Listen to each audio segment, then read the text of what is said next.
నమస్తే. ఒకనాడు అంటే గతంలో సినిమా హీరోలు రాజకీయాలకు వచ్చి పార్టీ పిలిచి అధికారం సంపాదించుకున్న సందర్భం చాలా ఉన్నాయి. తమిళనాడులో జరిగింది, ప్లస్ ఏపీలో చంద్రబాబు నాయుడు మన ఎన్టీఆర్ కూడా అదే పనిచేసాడు. కాంగ్రెస్ని ఓడించి 9 నెలల్లోనే అధికారంలోకి వచ్చాడు. ప్రస్తుతం టీడీపీ పార్టీ, ఆయన స్థాపించిన టీడీపీ పార్టీ చంద్రబాబు ఆధ్వర్యంలో ముందుకు సాగుతూనే ఉంది.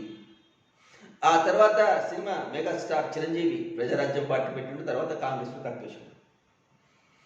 ప్రస్తుతం ఎవరు మన పవర్ స్టార్ పవన్ కళ్యాణ్ జనసేన పార్టీని పెట్టిండు. ప్రస్తుతం జనసేన పార్టీ మరి ఎక్కడ స్వతంత్రంగా నిలబడి ఎక్కడ గెలిచిన దాఖలాలు మాత్రం మనకు లేవు.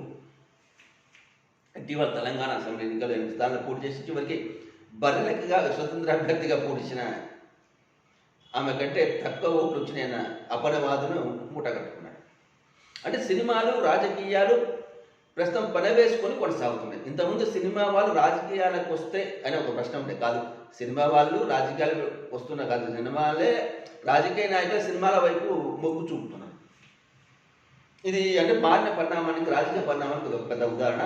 అంటే రాజకీయ నాయకులు సినిమాల మీద డిపెండ్ అవుతున్నారు అని.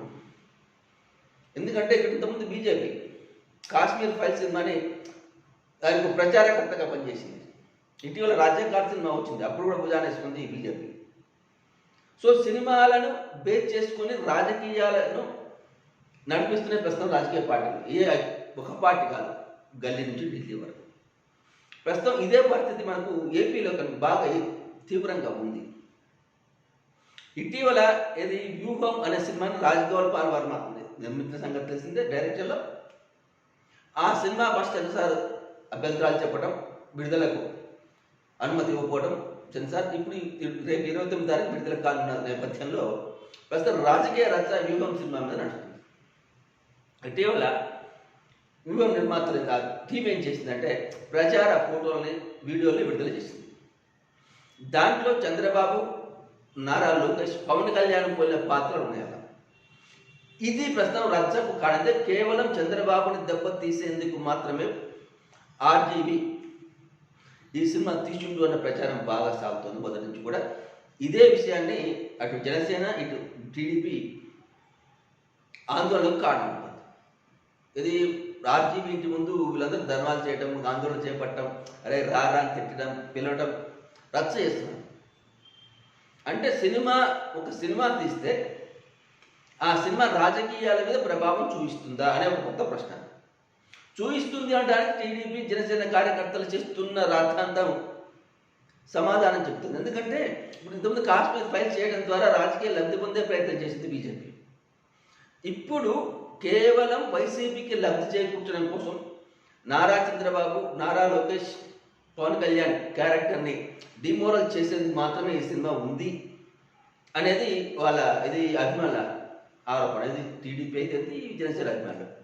సో వాళ్ళు ఈ సినిమా రిలీజ్ కావద్దు అంటూ ఆందోళన చేస్తున్నారు. అంటే సినిమా రిలీజ్ అయితే రాజకీయం మారిపోతుందా? అంటే రాజకీయాల మీద సినిమా ప్రభావంగా, సినిమాల్లో ప్రభావంకి రాజకీయాలు లోనైనాయా? సో మొత్తానికి ఇప్పుడు అంటే ఈ లెక్కన వైసీపీ వాళ్ళు ఆర్జీవిని ప్రోత్సహించి వ్యూహం సినిమా తీయించురు అనేది ఒక ఆరోపణ. ఎందుకు ఆ సినిమా ద్వారా రాజకీయ తనకు అనుకూలంగా ఎక్స్పార్టీ వాళ్ళకు దెబ్బ కొట్టే ప్రయత్నం చేసిండు ఇది వైసీపీ అనేది. అంటే సినిమాలు అనేవి రాజకీయాలని మలుపులు తిప్పుతున్నాయా, చివరికి శాస్త్రీయ స్థాయి రేపు వస్తుందా అనే ప్రశ్న. అంటే ఈ సినీ రాజకీయాలు, సినిమా వాళ్ళు రాజకీయాలు రావటం కాదు, సినిమా వాళ్ళు దగ్గరికి రాజకీయాలు పోతున్నాయి అనేది రామ్ గోపాల్ వర్మ తీసిన సినిమా. ప్రస్తుతం కొత్త చర్చ ఏంటంటే ఈ సినిమాలో రాజకీయాలు పెనవేసుకున్నాయి, సినిమాలు తీయడం ద్వారా రాజకీయాల్లో లబ్ధి పొందొచ్చు అని రాజకీయ పార్టీలు భావిస్తున్నాయి, అలాంటి సినిమాల్ని ప్రోత్సహిస్తున్నాయి, అండగా నిలుస్తున్నాయి అనడానికి ఈ వ్యూహం సినిమా ఒక ఉదాహరణ. భవిష్యత్తులో సినిమాల్లోకి రావడానికి, రాజకీయాల్లోకి రావడానికి సినిమాలు మొదటి మెట్టుగా మారే అవకాశాలు ఉన్నాయేమో. అంటే సినిమాలు నటించిన వాళ్ళు రాజకీయాలకు వస్తే ప్రజాదరణ పొందుతారు అన్న బలమైన నమ్మకాన్ని ప్రజల్లో కలిగించే ప్రమాదం ఉంది భవిష్యత్తులో. అప్పుడేమైనా రాజకీయాలు, సినిమాలు తేడా లేకుండా పోయి ఇప్పటికే ప్రజలు రాజకీయాల వల్ల ఇబ్బందులు పడుతున్నారు. సినిమా వాళ్ళు వస్తే వాళ్ళు రాజకీయ నాయకులు అయిపోతారు కాబట్టి వాళ్ళకి ఏమైనా గ్లామరస్ దాని ద్వారా ప్రజలు ఆకర్షిస్తారు తప్ప ప్రజలకు సేవ చేయడం ద్వారా ఆకర్షిస్తారు అని మాత్రం చెప్పలేను. అందరూ కాకపోవచ్చు, కొందరు ఉండొచ్చు ఆకర్షించిన వాళ్ళు. కానీ ఈ సినిమాలు ఆ రాజకీయాలు ఒకటైపోతే ప్రస్తుత పరిస్థితి ప్రజాస్వామ్యంలో అంత కలగుర గంపగా మారి ప్రజాస్వామ్యం ఉనికికి ఏమైనా ప్రమాదం పొంచి ఉందా అన్న అనుమానాలు ప్రస్తుతం రాజకీయ విశ్లేషకులు వ్యక్తం చేస్తున్నారు.